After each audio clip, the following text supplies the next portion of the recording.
Aisyah bertanya, "Wahai Rasulullah, apakah ada hari yang lebih berat dari hari Uhud?" Maka Rasulullah menceritakan pengalaman dakwahnya terhadap kaum Taif. Mereka menolaknya, bahkan melempari Rasulullah dengan bebatuan. Kita simak yuk kisah lengkapnya.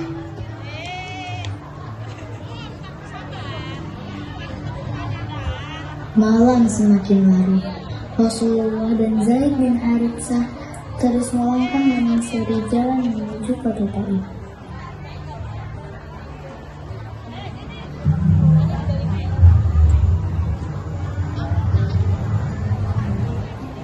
Sebelum Rasulullah melakukan perjalanan ke kota Taif, makin banyak gangguan yang dilakukan kafir Quraisy kepada umat Muslim, terutama kepada kaum muslimin yang lemah seperti para budak.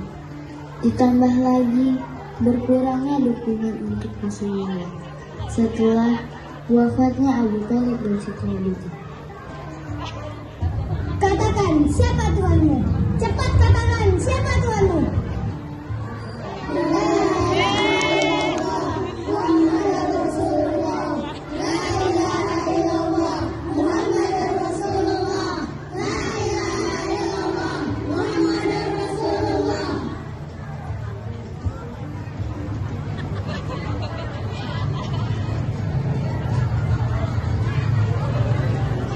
Pagi itu, setelah melalui perjalanan panjang, Rasulullah dan Zaid bin Haritsah tiba di kota Taif.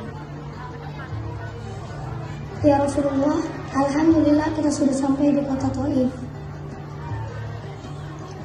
Rasulullah dan Zaid bin Haritsah berniat bertemu dengan pemimpin Bani Saqif, yaitu Abu Yalil bin Amr bin Umayyah, Mas'ud bin Amr bin Umayyah, dan Ubaid bin Amr bin Umayyah.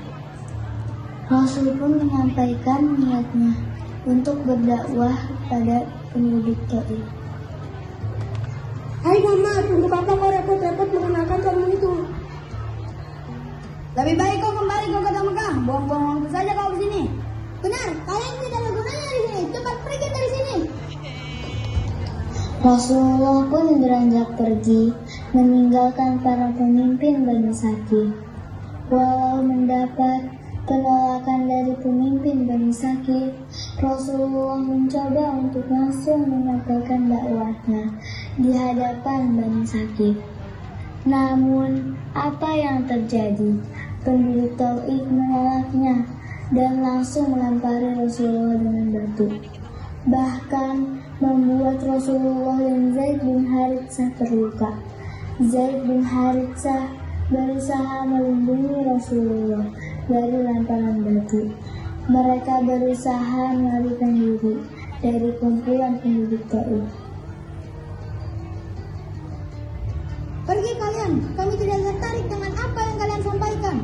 Iya, cepat kalian pergi dari sini. Iya,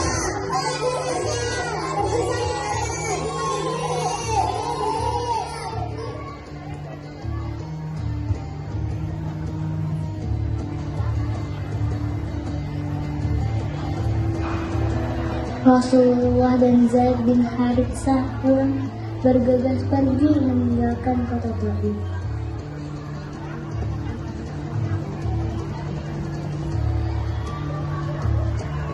Wahai saudaraku, ingatlah pemenangku kita akan memperbanyak. benar saudaraku, buah kita sangat berkualitas, pasti akan laris di pasaran. Akhirnya, Rasulullah dan Zaid bin Haritsah berhasil lolos dari lemparan batu dan berhasil bersembunyi di kebun anggur milik Utbah dan Syaibah bin Rabi'ah.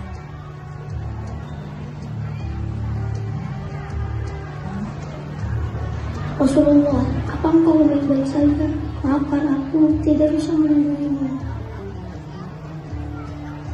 Melihat pemandangan memelas itu, Utbah memerintahkan Adas untuk memberikan air dan anggur kepada mereka. Wahai Anas, kepada mendekati mereka dan beri mereka air serta anggur untuk memulihkan kondisi mereka. Baik Tuan. Adas pun bergegas mengerjakan perintah tuannya. Silahkan diminum dan dimakan, Tuan. Rasulullah dan Zaid bin Haritsah mengucapkan terima kasih atas pertolongan yang diberikan.